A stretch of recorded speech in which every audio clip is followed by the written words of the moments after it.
Hello, అందరికీ hi అండి. Last వీడియోలో మా ఇంటికి ఎలా వచ్చిందో చెప్పుకున్నాం. ఈ వీడియోలో అది మా ఇంటికి వచ్చాక జరిగిన విషయాలు కొన్ని మాట్లాడతాను. మా ఇంటికి వచ్చిన కొద్ది రోజుల పాటు బాగానే ఉంది, దాని హెల్త్ అయ్యి బాగానే ఉంది, బాగానే ఆడుకునేది పైన. తర్వాత కొద్ది రోజుల తర్వాత ఆరోగ్యం బాగా క్షీణించిందండి.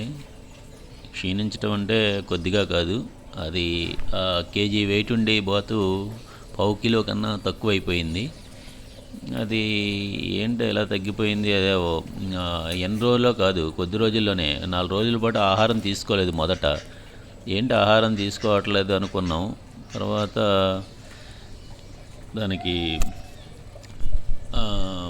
నిలబడటం కూడా కష్టమైపోయింది, నించోలేకపోయేది. నిలబడట్లేదని చెప్పి నిలబడట్లేదు ఎలా అని చెప్పి అనుకుని మన్నాడు హాస్పిటల్కి తీసుకెళ్దామని చెప్పి నిర్ణయం తీసుకున్నాం. మన్నాడు హాస్పిటల్కి తీసుకెళ్దాం అనుకునేటప్పటికి ఆ రోజు మన్నాటికల్లా బ్రీతింగ్ కూడా అందట్లేదు, దానికి ఊపిరి అందట్లేదు.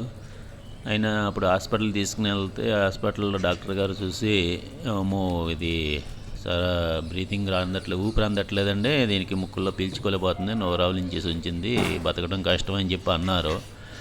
బతకదన్నారు, కష్టం అన్నారు. తర్వాత సరే అని చెప్పి అయినా ఓ పౌడర్ ఒకటి ఇచ్చారు. అది వాటర్లో కలిపి పట్టిస్తూ ఉండండి 2 గంటలకు ఒకసారి నైట్ అంతానే.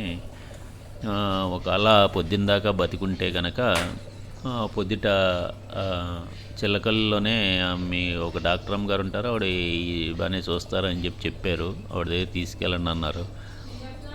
సరే మన్నాటికి అలా నైట్ అంతా పరుకులు పడతా ఉన్నాం పౌడర్ నీళ్ళు పట్టాక ఉదయానికి నోరు ఎరబెట్టేసి అలాగ గాలి పీల్చుకుంటా ఇంకా మొయ్యలేకపోతున్నది.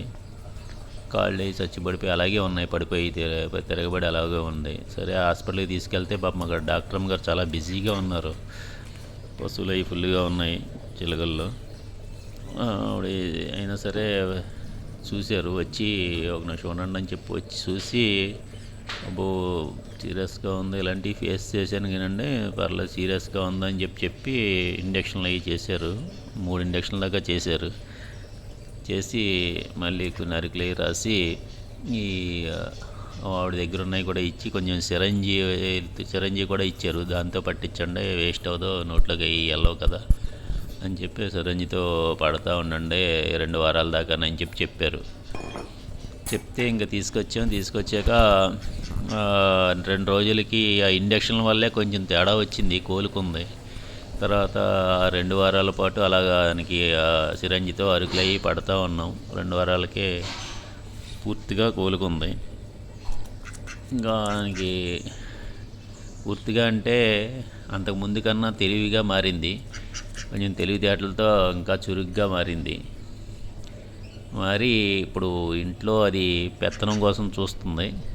ఇంట్లో మిగతా జీవాలు ఉన్నాయి కొన్ని, అంటే మాకు ఒక కుక్క ఒకటి ఉంది, దాని పేరు బ్లాకీ. తర్వాత ఇంకో పౌరం ఉంది, దాని పేరేమో గౌరీ. వాటి మీద పెత్తనం కోసం ట్రై చేస్తుంది. ప్రస్తుతానికైతే బ్లాకీ అంటే మా డాగ్ మీద అయితే పెత్తనం చెలాయిస్తుంది, దాన్ని బెదిరిస్తుంది. ఇంకా మా గౌరీ అయితే దానికి లొంగట్లేదు, అది ఇంట్లో అందరినీ శాసిస్తూ ఉంటుంది గౌరీ. వాటి గురించి కూడా తర్వాత మాట్లాడదాం. ఇప్పుడు శారద చేసే అల్లరి గురించి కూడా తర్వాత వీడియోల్లో ప్రస్తావిస్తాను. అది ఎంత అల్లరి చేస్తుందో, ఇప్పుడు హెల్త్ సెట్ అయ్యాక ఎలా తయారైందా ఏంటనేది మీకు తర్వాత వీడియోల్లో దాని గురించి మాట్లాడతాను. ప్రస్తుతానికి గౌరీ చేసే అల్లరి గురించి కూడా తర్వాత వీడియోల్లో, గౌరీ ఇంట్లో అందరికన్నా పెత్తనం ఎక్కువ చేసేది గౌరీయే, అంటే పౌరం.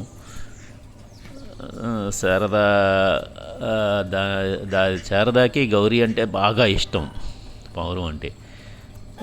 అంచేత దాని గూడు చుట్టూ తిరుగుతూ ఉంటుంది కస్తమానం. ఇంకా దాన్ని ఇడిచిపెట్టి ఎటు వెళ్ళదు, దాన్ని వదిలేసినా సరే ఎటు వెళ్ళమన్నా కొట్టినా గెంటినా వెళ్ళదు, ఇంకా దాన్ని అట్టుకుని తిరుగుతూ ఉంటుంది. నా తర్వాత వీడియోల్లో ఇవన్నీ చెప్తాను మీకు.